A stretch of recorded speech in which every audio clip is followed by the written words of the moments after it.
तालुक्यासाठी देण्यात आलेली 108 रुग्णवाहिका सावंतवाडी व बांदा या पर्यायी ठिकाणी पाठवण्यात येत असल्याने दोडामार्ग तालुक्यातील रुग्णांना याचा फटका सहन करावा लागत आहे।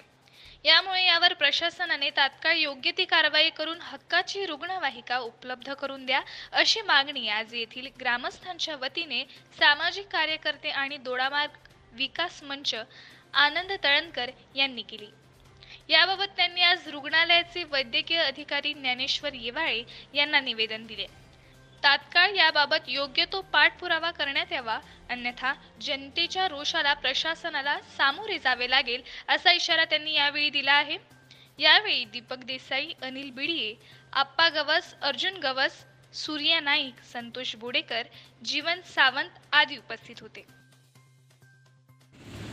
आपल्या दोडामार्ग तालुक्यातील ग्रामीण रुग्णालय ॲक्च्युली ते उपजिल्हा रुग्णालय 2013 मध्ये मंजुरी मिळालेली आहे, तरी अजून बोर्ड आहे त्याचा ग्रामीण रुग्णालय।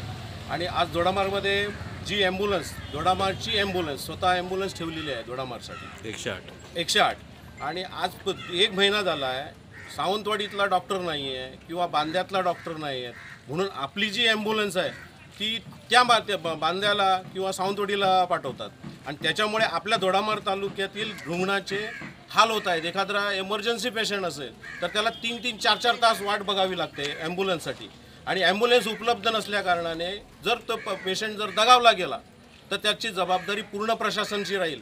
आणि प्रशासन याच्यावरती गेल्या आठवड्यात एक निवेदन दिलेलं आरोग्य विभागाला, त्यांच्यानी दखल पण घेतली नाही आहे। म्हणजे दोडामार्गची परिस्थिती अशा पद्धतीने करून ठेवलेली आहे यांच्यानी, प्रशासन पूर्णपणे लक्ष देत नाही आहे। एखाद्या कोणाचं उपोषण असेल व आरोग्याच्या विषय नसेल तर दुर्लक्ष।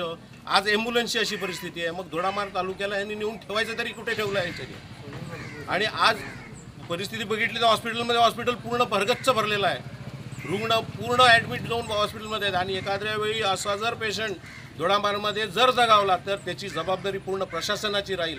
याची दखल प्रशासनाने घ्यावी आणि आमची ॲम्ब्युलन्स आमच्या दोडामार्गमध्येच ठेवावी अशी आम्ही त्यांना विनंती करत आहोत। आणि जर पुढे एखादा पेशंट दगावला आणि आंदोलन झालं, काही झालं, त्याला परिणाम हे प्रशासन राहील।